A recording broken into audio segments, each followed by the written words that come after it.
At 8:40 on this morning of July 12, 1943, the ground east of Prokhorovka was already vibrating with movement. Tanks advanced in staggered lines, infantry followed close behind, and artillery fire rolled steadily across the open steppe. The Battle of Kursk had entered one of its decisive phases, and for German ground units, the air above had become as important as the terrain ahead. Among those moving forward was Gefreiter Karl Weiss, an infantryman attached to a Panzergrenadier unit, advancing behind armored formations. His position placed him close enough to the tanks to feel the heat from their engines, and far enough forward to be exposed once they left cover. The air was thick with dust exhaust and the metallic smell of spent shells. Orders were shouted, then lost, then repeated as engines drowned them out. For Weiss and the men around him, attention was divided. The ground demanded focused ditches, wreckage, the constant risk of artillery, but the sky could no longer be ignored. Over the Eastern Front, air attacks rarely announced themselves with precision. They arrived low fast and often without warning, exploiting moments when movement on the ground could not easily stop or scatter. The sound reached them first. Not the sharp crack of artillery or the distant rumble of bombers, but a heavy continuous roar cutting through the noise of the battlefield. It did not fade as aircraft usually did. It grew louder closer, pressing downward rather than passing overhead. As shapes emerged from the haze, they flew lower than Weiss expected, so low that individual aircraft could be distinguished against the sky. Their approach did not suggest a brief pass or distant strike. It suggested intent. The aircraft were identified only after they were already committed to the attack. Soviet Il-2 Sturmoviks. At this stage of the battle, the Il-2 was not a new presence. Its silhouette was known, its role understood in broad terms. What remained uncertain was how it would change the rhythm of the ground fight itself. The aircraft did not operate at the margins of the battlefield. It entered directly into it. In the hours and days that followed, German units would come to associate the Il-2 with a specific kind of disruption, one that did not rely on surprise alone, but on persistence and proximity. For men like Weiss, survival would depend less on reacting to what they saw, and more on enduring what could not be easily avoided. Back home, Weiss had written to his wife about advancing ground and captured positions. He had not yet found the words to describe what it felt like when the battlefield extended upward, and the threat no longer moved only along the horizon. When German ground units first encountered the Soviet Il-2, it was not immediately regarded as a decisive threat. From a distance, it appeared to fit into familiar categories. Aircraft attacked, ground troops took cover. The attack passed and movement resumed. Air power was dangerous, but it was also transient. It arrived, inflicted damage, and moved on. Early assumptions framed the Il-2 in this way. It was seen as a ground attack aircraft operating at low altitude, vulnerable to anti-aircraft fire and fighter interception. German troops had experience with air attacks and had learned to judge their duration and limits. Once an aircraft passed overhead, the danger was expected to diminish. This expectation shaped behavior on the ground. Units dispersed when possible, halted briefly during attacks, then reformed. Vehicles were camouflaged, guns repositioned, and movement resumed under the belief that the air threat was temporary. The battlefield was understood as a horizontal problem, with the sky acting as an intermittent interruption rather than a constant presence. The Il-2 did not conform to this pattern. Its attacks were not isolated moments. They were sustained. Instead of a single pass followed by withdrawal, the aircraft returned repeatedly. Flying low enough to remain visually present, German troops noticed that the sound did not recede as expected. It lingered, circled, and came back. What had been underestimated was not simply the aircraft's resilience, but the way it was employed. The Il-2 was integrated directly into ground operations. It appeared where German units were advancing, regrouping, or exposed, and it stayed long enough to disrupt those movements. The expectation of brief exposure gave way to the reality of prolonged pressure. Reports from the front reflected this shift. Infantry units described attacks that forced them to remain pinned for extended periods. Vehicle crews reported being unable to move without drawing attention from above. The aircraft's presence did not mark a pause in operations. It reshaped them. Time on the ground was no longer segmented into safe and unsafe intervals. It became continuous risk. The assumption that air attacks could be waited out proved increasingly unreliable. German troops began to realize that the Il-2 was not merely passing through the battlefield. It was operating within it, synchronizing its actions with the movement below. This realization unsettled established routines and challenged the belief that discipline and preparation alone could neutralize the threat. By the time this understanding spread across units, the gap between expectation and reality was clear. The Il-2 did not impose fear through sudden devastation. It did so by removing the predictability that ground troops relied on. The battlefield no longer returned to normal once the aircraft appeared. Normality was suspended for as long as it remained overhead. This shift marked the beginning of a deeper reassessment. The Il-2 was no longer treated as an occasional danger from above, but as a factor that could dictate tempo and movement on the ground. The realization that the air threat might not pass quickly was the first step toward understanding why this aircraft would become so deeply feared. The turning point in how German ground troops perceived the Il-2 did not come from a single devastating attack. It emerged through repetition as patterns became impossible to ignore. Across the Eastern Front, from the open steppe to forested approaches, the same reports surfaced from units that had never operated together. The aircraft was not leaving. As the scale of fighting increased in 1942 and 1943, Soviet ground operations began to integrate air support more tightly. The Il-2 was no longer dispatched in isolated strikes. It appeared in coordination with advancing armor artillery barrages and infantry movement. For German units on the ground, this meant that air attacks were no longer separate events. They were part of the battle structure. The shift became evident during moments of movement. German troops advancing or repositioning found that exposure windows were increasingly narrow. As soon as columns left cover or formations tightened, the Il-2 appeared at low altitude, aligned directly with those movements. It did not need to search. Its presence suggested foreknowledge, an aircraft arriving where it was already needed. This change forced a reassessment of timing. Previously, pauses in movement were dictated by artillery or terrain. Now they were dictated by the sky. Units halted not because of immediate losses, but because the risk of continuing became too great. The Il-2's ability to remain in the area, circling back for repeated passes, transformed brief vulnerability into sustained pressure. The turning point was reinforced by the aircraft's behavior under fire. German troops noted that the Il-2 did not break off attacks as readily as expected. Small arms fire and light anti-aircraft weapons, which often discouraged other aircraft, did not produce the same effect. The aircraft continued its approach, completed its run, and returned. This persistence altered perception.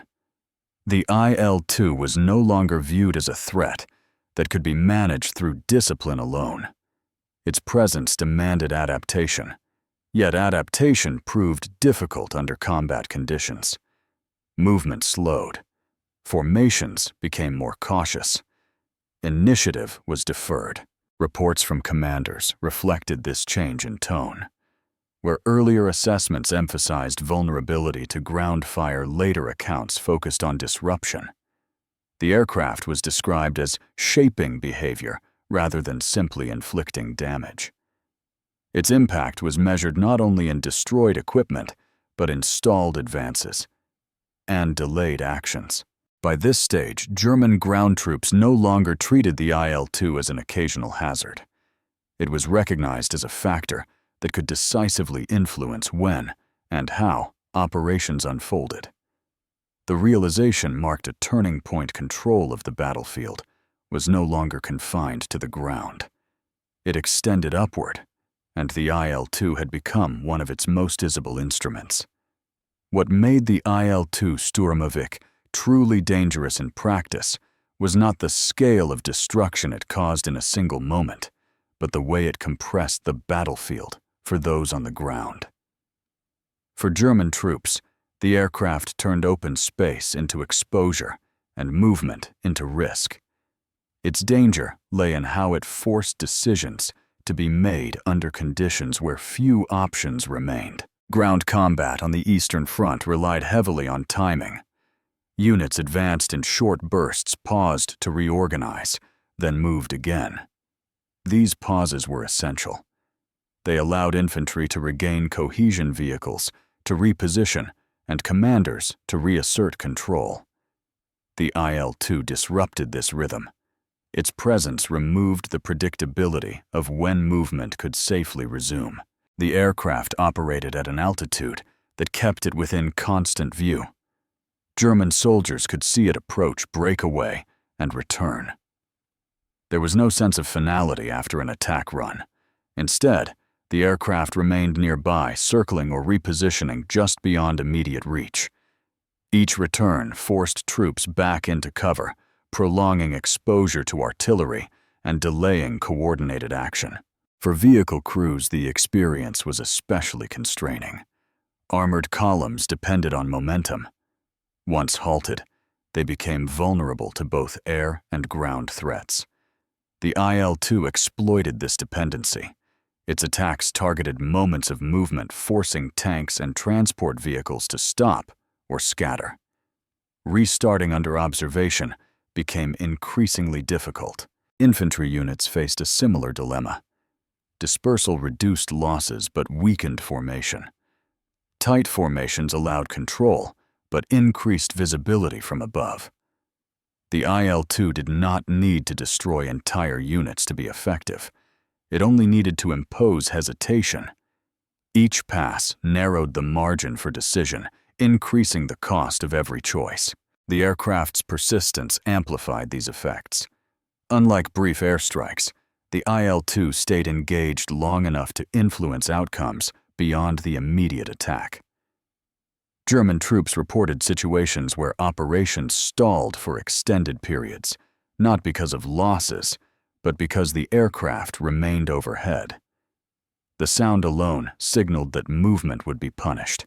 This behavior transformed the aircraft into a form of pressure rather than a singular weapon. It enforced caution where speed was required and delay where momentum mattered. The battlefield became a layered problem. Threats from the front flanks and above had to be managed simultaneously. In practice, the Il-2 made the ground fight heavier. It added weight to every decision and extended the consequences of exposure. For German troops, danger was no longer limited to moments of contact.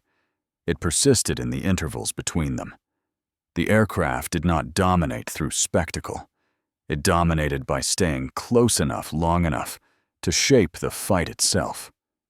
The psychological pressure created by the Il-2 Sturmovik did not come from sudden terror or dramatic destruction.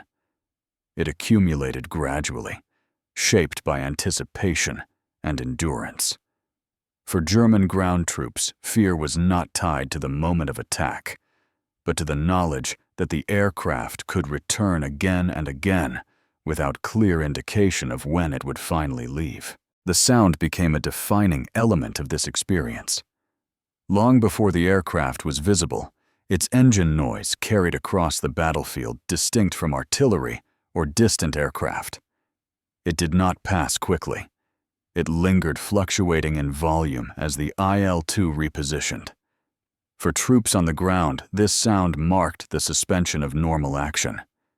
Movement slowed, commands were delayed, and attention shifted upward. This persistent presence altered behavior. Soldiers became hesitant to leave cover, even when orders demanded it. Vehicle crews delayed starting engines, aware that movement would draw attention from above. The aircraft did not need to be directly overhead to influence decisions. Its proximity was enough to impose restraint. Over time, this restraint became internalized. German troops began to anticipate the Il-2's arrival during moments of exposure, advances across open ground, regrouping after contact, or the movement of supplies. These expectations shaped planning and morale. The battlefield was no longer evaluated solely in terms of enemy positions on the ground, but in terms of how visible it would be from the air. The psychological strain was compounded by the aircraft's resilience. Reports that the Il-2 continued its attack runs, despite ground fire, undermined confidence in defensive measures. The belief that discipline and firepower could force an aircraft away weakened. When protection felt unreliable, caution increased. This caution spread unevenly yet steadily. Units that had not yet experienced direct attacks adjusted their behavior based on accounts from those that had. The aircraft's reputation traveled faster than the aircraft itself. Fear became a shared understanding rather than a reaction to a single event. For individual soldiers, the effect was exhausting. Constant vigilance replaced brief bursts of alertness. The absence of a clear endpoint, no certainty about when the aircraft would disengage, created a sense of prolonged exposure. The battlefield felt compressed with fewer moments of relative safety. In this way, the Il-2 exerted influence beyond its physical impact. It shaped expectations, narrowed choices, and imposed a psychological weight that affected entire units. The fear it generated was not dramatic, but persistent, rooted in the understanding that the air threat was no longer a temporary interruption. It was a continuing condition of the fight. The full significance of the Il-2 Sturmovik became clearer only after the war, when the experiences of German ground troops were examined alongside the broader conduct of operations on the Eastern Front. During the fighting itself, the aircraft was encountered as a problem to be endured rather than analyzed. Its impact was felt immediately, but its meaning emerged more slowly. Post-war assessments revealed that the Il-2 had altered the relationship between air and ground combat.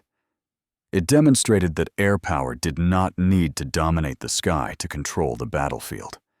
By operating persistently at low altitude and in close coordination with ground forces, the aircraft blurred the boundary between aerial attack and ground engagement. The battlefield was no longer defined solely by lines on a map, but by visibility from above. For German commanders, this realization highlighted a vulnerability that could not be fully mitigated through tactics alone. Defensive measures could reduce losses, but they could not restore predictability. The Il-2's presence meant that movement concentration and even pauses carried risk. Control of tempo, a critical element of ground operations, was increasingly contested. The legacy of this shift extended beyond the Eastern Front. Military thinkers recognized that the psychological effects of air power could outweigh its immediate physical damage. An aircraft that forced hesitation, delayed movement, and disrupted coordination could influence outcomes disproportionate to the number of targets it destroyed. The Il-2 became an early example of this dynamic. For the soldiers who faced it, the memory of the Il-2 was tied less to individual attacks than to a changed sense of the battlefield. Accounts written years later often emphasized the feeling that there was no clear separation between moments of danger and moments of safety. The aircraft represented the point at which the sky became an extension of the front line. In retrospect, the fear associated with the Il-2 was not rooted in spectacle or surprise. It was rooted in persistence. The aircraft did not need to overwhelm German troops. It needed only to remain present long enough to shape their decisions. By doing so, it left a lasting imprint on how ground forces understood vulnerability and control. The Il-2 Sturmovik did not win the war on its own, but it redefined how air power could be used against those on the ground. Its legacy lies in the realization that fear in warfare can be sustained, cumulative, and deeply tied to the loss of predictability. Why did the enemy fear this aircraft?